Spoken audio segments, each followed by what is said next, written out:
Chapter 17, Qualities that will make you successful. The majority of men need something to stimulate them occasionally to do their best work. A big advertising company of Paris has the following notes on the wall. Do it now. Do it better. Do the next thing.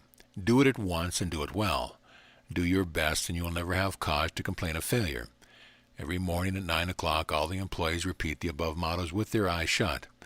It is well to have some such guiding principle in life, something that will spur you to do your best. Form the habit of doing everything the very best you know how, and it will not only bring you success, but will influence character and change your whole future. Anything worth doing is worth doing well. Don't do anything in a slipshod manner. Your associates. Did you ever start to think what an important part your associates make in your life? Do you realize how much your success depends on your associates and friends? It is a well-known fact that your friends will draw you to their level. If you associate with people that are idle, you will have that tendency. It is just as easy to form acquaintances that will help you. Ask yourself frankly about them. What shall I gain by knowing them? If you cannot gain something from knowing a man, it is not worthwhile to know him. This is a commercial age. Life is very short, and you cannot afford to waste time with people from whom you can gain nothing. Aim to mix with your intellectual superiors and those that can draw forth your knowledge and keep your mind active. Associate with those that are worth measuring your own mind against. If you associate with people that continually waste their time and have no intellectual force and no strength of character, you will dull your intellect, and your powers, instead of increasing, will diminish. There are a lot of men with noble characters who are industrious and intellectual, and who are thorough sportsmen whom you will be better for knowing. If you cannot conscientiously believe that you will be the better for knowing a man, drop his acquaintance.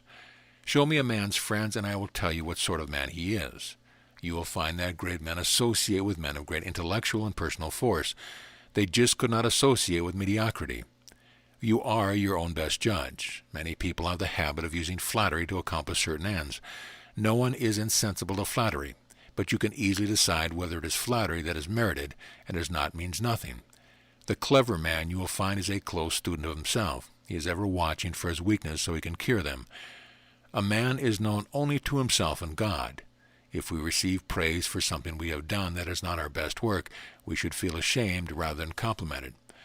Don't wait for someone else to find fault with you. Look for your faults and remedy to them. Recently, a very successful man was negotiating with a firm, and he said to the manager, "If I do not satisfy you, you will never need to ask me to go. I shall go myself before that is necessary." A man like that does not wait for another to either praise or find fault with him. He is watching his action. He knows better than anyone else if they are up to the standard. If he is doing the very best he is capable of, he is satisfied. But if he is not, he blames himself. Be your own judge, and don't rely on what others tell you or think of you. You know what you are capable of doing, and let this be your very best, your most perfect work. The habit of doing your best work will gradually grow on you like any other habit. You will not be satisfied with anything but your best work. It will develop powers of will and spur you on to better and better work. In the present age, the man who succeeds is the one that is ever trying to do better than his competitors. This applies to the firm and down to the office boy. The head of the firm wants his work the very best so he can get some of his competitors' business. The office boy wants to do his work so the best he can so that he can secure the next higher position. A big employer was asked at a recent convention what he thought of the chances of a man today compared with those of 25 years ago. His reply was, "I have often heard it said that there are not as many chances for young men to rise now as formerly. I do not agree with this view. I believe there are even greater chances for a young man than ever before. But these greater opportunities demand greater qualities, qualities that can only be acquired by an increased devotion to study, to greater self-discipline, and to an unconquerable determination to master the principle that underlies the profession or the business he is engaged in. Less opportunity for getting on? Why, one of the greatest difficulties of the larger employers is that of finding thoroughly capable men to manage the various departments of their enterprise. There are many who think themselves capable, but few who can stand the test.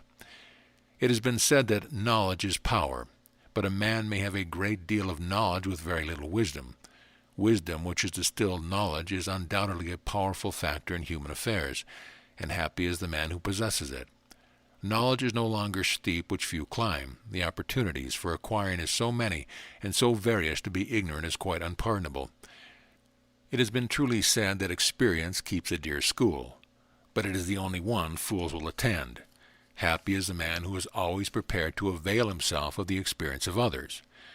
I know of a man who never made even $700 a year up to his 35th year. In 3 years' time, it increased to $10,000 a year, and at present time he is making over $50,000 a year. He was asked to what he attributed his success and replied, "You know, for 15 years I was only an obscure clerk. One day I said to myself, it's no use trying to do just the same work as other people. I must do more." He began to study the system, to plan his work ahead. Soon he was able to do his own work in a short time, but he was not contented to loaf during the remaining time. He commenced helping others do their work. He developed such a capacity for work that soon they were doing a great deal more work than ever before. He discovered all kinds of possibilities that would not only increase the amount of their work, but also the quality. He was soon advanced from clerk to general manager of the branch office, and then was taken to the main office. There is no question that a young man has as good opportunity today, but he must develop his powers and put them into his work. Carlyle said, "Our grand business undoubtedly is not to see what lies dimly at a distance, but to do what is clearly at hand." If you will take an interest in your work and do it faithfully and as much as you can, your opportunity will come. It is the lazy, shiftless kind that complain of their ill luck. What you call ill luck may be turned into valuable experience if you let it teach you. Your experience should bring you knowledge, and this will surely increase and give you wisdom, and wisdom can bring you everything you desire.